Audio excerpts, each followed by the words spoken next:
Scientist आगे exercise 10.3 का 8th question करेंगे। देखिए,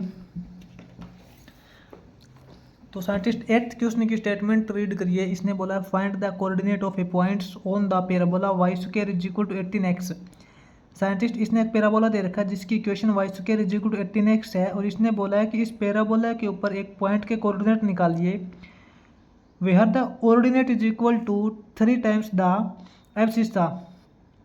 तो साइंटिस्ट इसने जो पॉइंट्स के कोऑर्डिनेट निकालने के लिए बोला है उस कोऑर्डिनेट के अंदर कुछ रिलेशन दे रखा है जो कि नोट करते हैं। देखिए, गिवन कंडीशन के अकॉर्डिंग साइंटिस्ट नोट करते हैं टू गिवन। इसने साइंटिस्ट एक अपने को पैराबोला की इक्वेशन दे रखी है Y square is equal to 18x।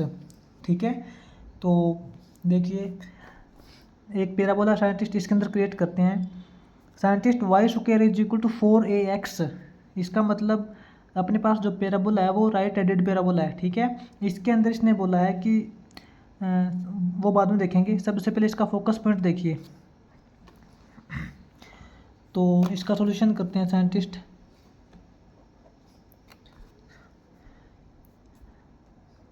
Y square is equal to 18x दे रखा है साइंटिस्ट, और आपको पता है जो पैराबोला की इक्वेशन होती है वो Y square is equal to 4ax होती है। ठीक है, 4ax को 18x के साथ कंपेयर करेंगे, x के x कैंसिल हो जाएगा, अपने पास a की वैल्यू आ जाएगी 18/4 करेंगे तो 9/2।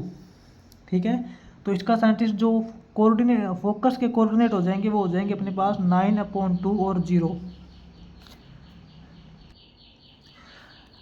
अब साइंटिस्ट इसने बोला है कि इसके ऊपर कोई भी एक पॉइंट है। साइंटिस्ट मान लीजिए कि इसके ऊपर एक ये पॉइंट है, पॉइंट P है, इसके कोऑर्डिनेट अपने को निकालने हैं x और y, और इसने x और y के बीच में साइंटिस्ट इसने इस प्रकार का रिलेशन दे रखा है। देखिए, इसने बोला है ऑर्डिनेट, साइंटिस्ट ऑर्डिनेट बोलते हैं y को, जो अपने पास P पॉइंट के कोऑर्डिनेट x और y है, इसमें से y को ऑर्डिनेट बोलते हैं और x को एब्सिस का बोलते हैं। ठीक है, तो इसने बोला कि इसका जो y वाला ऑर्डिनेट ना वो इसके x ऑर्डिनेट से 3 टाइम ज़्यादा है। तो scientist according to given question के अकॉर्डिंग साइंटिस्ट इसका जो y है वो इज इक्वल टू 3x है, x से 3 टाइम ज़्यादा है। ठीक है, तो इसको साइंटिस्ट हम इक्वेशन नंबर फर्स्ट बोल देंगे। अब साइंटिस्ट इसकी जो डायरेक्ट्रिक्स आपको पता है, वर्टेक्स से जितनी दूर फोकस पॉइंट होता है उतनी ही दूर नेगेटिव डायरेक्शन में उसकी डायरेक्ट्रिक्स होती है। तो साइंटिस्ट इसकी डायरेक्ट्रिक्स आ जाएगी ये जो डायरेक्ट्रिक्स है इसकी इक्वेशन क्या हो जाएगी, इसके ऊपर साइंटिस्ट आपको हर एक पॉइंट के ऊपर x की वैल्यू -9/2 मिलेगी। x की वैल्यू क्या है, -9/2 है इसके ऊपर। ठीक है ना, तो इसकी इक्वेशन क्या हो जाएगी साइंटिस्ट, इसकी इक्वेशन अपने पास डायरेक्ट्रिक्स की इक्वेशन हो जाएगी x + 9/2 इज इक्वल टू 0। तो साइंटिस्ट इसके अंदर अपने पास जो डायरेक्ट्रिक्स की इक्वेशन आएगी ना उसको नोट करते हैं एक बार। तो 2 एलसीएम ले लेंगे तो अपने पास ये हो जाएगा 2x + 9 इज इक्वल टू 0। ठीक है, ये साइंटिस्ट अपने पास इस डायरेक्ट्रिक्स की इक्वेशन आ जाएगी 2x + 9 इज इक्वल टू 0। अब साइंटिस्ट देखिए, साइंटिस्ट आपको पता है पैराबोला के अंदर किसी भी पॉइंट, जैसे कि ये पॉइंट मान लिया, इस पॉइंट की फोकस से जो डिस्टेंस होती है, ये फोकस पॉइंट हो गया अपना, फोकस से जितनी डिस्टेंस होती है उतनी डिस्टेंस सेम होती है कि इसकी डायरेक्ट्रिक्स से परपेंडिकुलर डिस्टेंस देखें इस पॉइंट तक। ठीक है ना, इसको आप Q मान सकते हो। तो P से लेके Q तक की जो डिस्टेंस है वो P से लेके F तक की डिस्टेंस होगी। साइंटिस्ट इससे पहले भी मैंने आपको बताया होगा क्वेश्चन के अंदर, अगर आपको नहीं पता तो यहाँ पे देख लीजिए। पैराबोला का साइंटिस्ट एक ये रूल होता है, इसकी जो थ्योरी होती है पैराबोला की, इसके ऊपर किसी भी एक पॉइंट की फोकस से जितनी डिस्टेंस होती है ये डिस्टेंस सेम होती है किसके इक्वल, कि इसी पॉइंट से जब हम परपेंडिकुलर डिस्टेंस निकालते हैं टू द डायरेक्ट्रिक्स। ठीक है, डायरेक्ट्रिक्स के ऊपर परपेंडिकुलर डिस्टेंस निकालते हैं तो ये डिस्टेंस सेम होती है इसकी फोकस डिस्टेंस की तरफ। तो यहाँ पे scientist according to theory of parabola के अंदर आपको पता है P से लेके F तक की डिस्टेंस जो है PF वो इक्वल टू हो जाएगी P से लेके Q तक की डिस्टेंस PQ। ठीक है, तो साइंटिस्ट दोनों को स्क्वायर करेंगे तो पी एफ का square is equal to P two का स्क्वायर, पी क्यू का स्क्वायर। तो साइंटिस्ट पी एफ, पी से लेके एफ तक की डिस्टेंस कितनी हो जाएगी, एक्स माइनस 9.2 का स्क्वायर, एक्स माइनस 9.2 का स्क्वायर, ठीक है, प्लस वाई माइनस 0 का स्क्वायर, ठीक है, is equal to P Q का स्क्वायर, पी से लेके क्यू तक की डिस्टेंस। साइंटिस्ट ये जो लाइन है, ये जो डायरेक्ट्रिक्स की इक्वेशन अपने को दे रखी है 2x plus 9 is equal to 0, ठीक है। तो इस लाइन से किसी पॉइंट P तक की परपेंडिकुलर डिस्टेंस निकालनी हो तो आपको पता है कैसे निकालते हैं, जैसे कि हमने चैप्टर नंबर 9 के अंदर किया था। तो वो साइंटिस्ट करते हैं, इस लाइन की इक्वेशन है उसके अंदर x और y की जगह ये वैल्यू पुट कर देते हैं। तो वो साइंटिस्ट इसका मॉडुलस हो जाएगा 2x, 2 इंटू एक्स की जगह x ही पुट करेंगे, प्लस साइंटिस्ट इसके अंदर y नहीं है, y की वैल्यू इसके अंदर नहीं है तो हम यहाँ पे 0y बोलेंगे, ठीक है, plus 9 upon under the root A square plus B square, यानी कि x के कोफिशिएंट का स्क्वायर, x का कोफिशिएंट 2, 2 का स्क्वायर करेंगे 4, प्लस y का कोफिशिएंट इसके अंदर 0 है और इसका स्क्वायर करेंगे।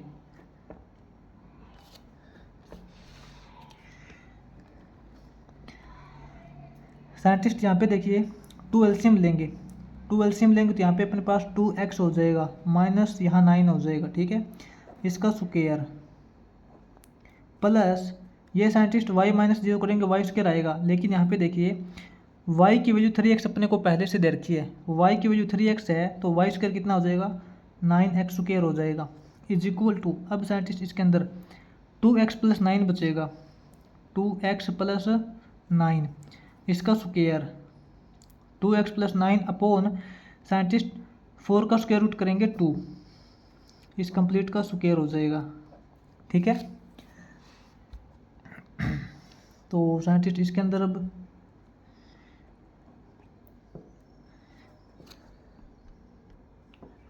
इसका स्क्वायर ओपन करते हैं तो यहाँ इसका स्क्वायर हो जाएगा 4x square minus 81 sorry plus 81 और माइनस के अंदर 36x हो जाएगा, अपॉन में 2 को स्क्वायर करेंगे 4, प्लस के अंदर ये अपने पास यहाँ पे 9x स्क्वायर अपॉन 1 हो जाएगा, इज इक्वल टू, इसका स्क्वायर ओपन करेंगे ये हो जाएगा अपने पास 4x square plus 81 plus 36x upon 2 का स्क्वायर करेंगे 4, ठीक है। तो यहाँ पे साइंटिस्ट क्या करेंगे देखिए 4 एलसीएम ले लेंगे, इस तरफ हम 4 एलसीएम ले लेंगे तो ये तो सेम रिजल्ट आ जाएगा, 4x square plus 81 minus 36x, plus के अंदर यहाँ 36x स्क्वायर हो जाएगा साइंटिस्ट, 36x स्क्वायर हो जाएगा, इज इक्वल टू यहाँ 4x square plus 81 plus 36x upon 4, scientist दोनों तरफ अपॉन के अंदर 4 है तो 4 से 4 कैंसिल हो जाएगा, ठीक है। इस कंप्लीट रिजल्ट को इस तरफ लेके आएंगे, यहाँ देखिए 4x square plus 81 minus 36x plus 36x square, इस कंप्लीट को इस तरफ लेके आएंगे तो ये माइनस का 4x स्क्वायर हो जाएगा, ये माइनस का 81 हो जाएगा, ये माइनस का 36x हो जाएगा, इज इक्वल टू 0। तो यहाँ देखिए साइंटिस्ट अब क्या रिजल्ट बचेगा,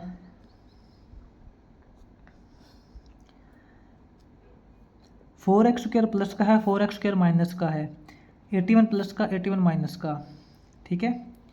अपने पास क्या रिजल्ट बचेगा साइंटिस्ट देखिए, माइनस 36x माइनस 36x ये हो जाएगा माइनस 72x, ठीक है, प्लस ये 36x square is equal to 0। तो यहाँ से साइंटिस्ट माइनस का 72x is equal to minus का 36x स्क्वायर हो जाएगा, दोनों तरफ माइनस से माइनस कैंसिल हो जाएगा और यहाँ से x से इसकी एक पावर कैंसिल हो जाएगी, अपने पास बचेगा 36x इज इक्वल टू 72, तो यहाँ से x इज इक्वल टू 72.36 करेंगे 2 हो जाएगा, साइंटिस्ट अपने पास x की वैल्यू 2 आ जाएगी और ये x की वैल्यू 2 है, ये इक्वेशन नंबर फर्स्ट के अंदर पुट करेंगे,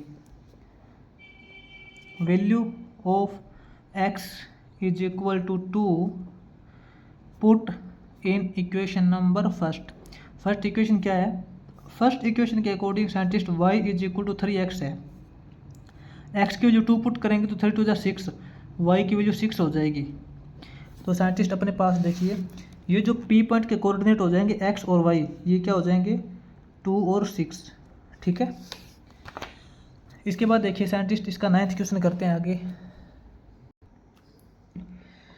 साइंटिस्ट 9th क्वेश्चन की स्टेटमेंट के अकॉर्डिंग देखिए इसने बोला find the equation of parabola whose focus and directrix are given below, ठीक है, and also find the length of latus rectum. तो अपने को साइंटिस्ट यहाँ पे कुछ कंडीशन दे रखी है, अपने को पैराबोला की इक्वेशन फाइंड करनी है और लेटेस्ट रेक्टम की लेंथ फाइंड करनी है।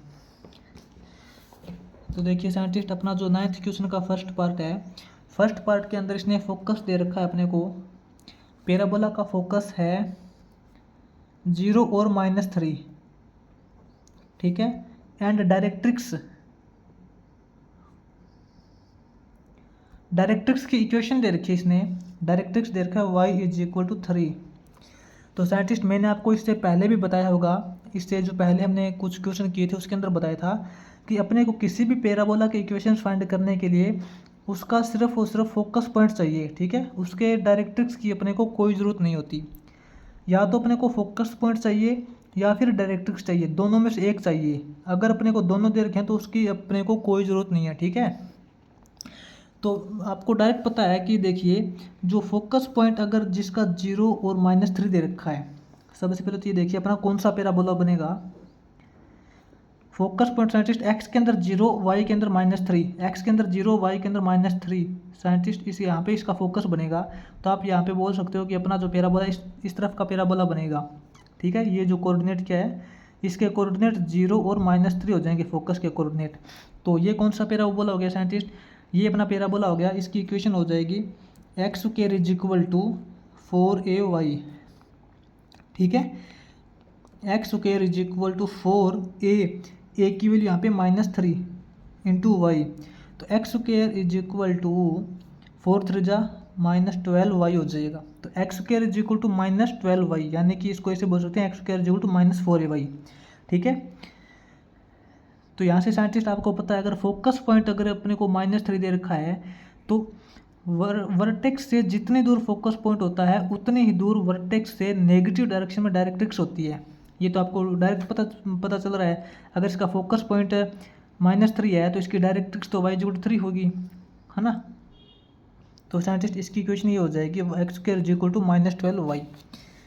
अब साइंटिस्ट अपना जो 9th क्वेश्चन का सेकंड पार्ट है, 9th क्वेश्चन के सेकंड पार्ट में इसने फोकस पॉइंट दे रखा है।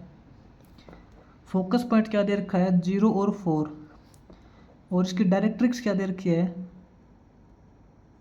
डायरेक्ट्रिक्स इसने दे रखी है y + 4 = 0। तो साइंटिस्ट सबसे पहले देखिए अपना जो पैराबोला वो कैसा पैराबोला बनेगा। पैराबोला साइंटिस्ट जो अपना फोकस है, फोकस का कोऑर्डिनेट है x के अंदर 0 y के अंदर 4, x के अंदर तो 0 साइंटिस्ट, y के अंदर 4, तो यहाँ पे मान सकते हैं ये x के अंदर 0 है लेकिन y के अंदर मान लेते हैं कि 4 है, ठीक है। तो अपना ऐसा पैराबोला बनेगा जिसके जो फोकस के कोऑर्डिनेट हो जाएंगे 0 और 4, और आपको पता है इसकी जो डायरेक्ट्रिक्स तो ऐसे बनेगी, ठीक है। यहाँ पे फोकस पॉइंट यहाँ पे 4 है तो इसमें जो y = -4 हो जाएगा और y + 4 = 0, ये तो होना ही है जो कि अपने को पहले दे रखा है। तो इसकी इक्वेशन देखिए साइंटिस्ट, ये साइंटिस्ट अपना अपवर्ड पैराबोला है। इसकी इक्वेशन अपने पास होती है x² = 4ay, ठीक है, x² = 4a, फोकस पॉइंट क्या है 4 × y, तो x² = 16y हो जाएगा इसके लिए, ये इसकी इक्वेशन हो जाएगी। और साथ में साइंटिस्ट इसने इसकी लेंथ ऑफ लेटेस्ट रेक्टम भी निकालने के लिए बोला था ना, लेंथ ऑफ लेटेस्ट रेक्टम। तो length of latus rectum, latus rectum होता है साइंटिस्ट इससे फोकस से पास होने वाली परपेंडिकुलर लाइन, फोकस से पास होने वाली परपेंडिकुलर जो लाइन होती है इसकी लेंथ कितनी होती है वो आपको पता है, वो होती है 4 × a। 4 × a की वैल्यू क्या है 4, यानी कि 16 यूनिट। इसकी जो length of latus rectum 16 unit है। इसी प्रकार साइंटिस्ट यहाँ पे देखिए, यहाँ पे हमने पहले नहीं निकाली थी, बोल गए थे, यहाँ देखिए इसकी जो लेंथ ऑफ लेटेस्ट रेक्टम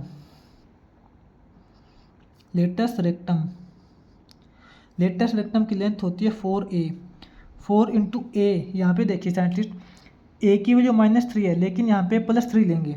क्यों? क्योंकि अगर हमने यहाँ पे ए की वैल्यू -3 ले ली तो ये अपना आ जाएगा -12। आपको पता है जो लेंथ होती है किसी भी लाइन की लेंथ कभी भी नेगेटिव नहीं आती, ठीक है। इस लाइन की लेंथ कभी भी नेगेटिव नहीं आती। साइंटिस्ट यहाँ पे नेगेटिव साइन बना है, तो नेगेटिव साइन का मतलब तो सिर्फ और सिर्फ यही है कि अपना जो पैराबोला वो डाउनवर्ड डायरेक्शन के अंदर है, यानी कि वाई एक्सिस की नेगेटिव डायरेक्शन में है, ठीक है। ये माइनस का सिंबल तो बस इतना ही बताता है, कभी भी कोई लेंथ नेगेटिव नहीं आती। लेंथ निकालने के लिए अपने को यहाँ पे ए की वैल्यू +3 ही लेनी पड़ेगी। 4 3 जा 12, इसकी जो लेंथ ऑफ लेटेस्ट रेक्टम वो 12 आ जाएगी, ठीक है। तो साइंटिस्ट अपना यहाँ पे ये 9th क्वेश्चन कंप्लीट हो जाता है। उसके बाद देखिए आगे 10th क्वेश्चन करेंगे इसका।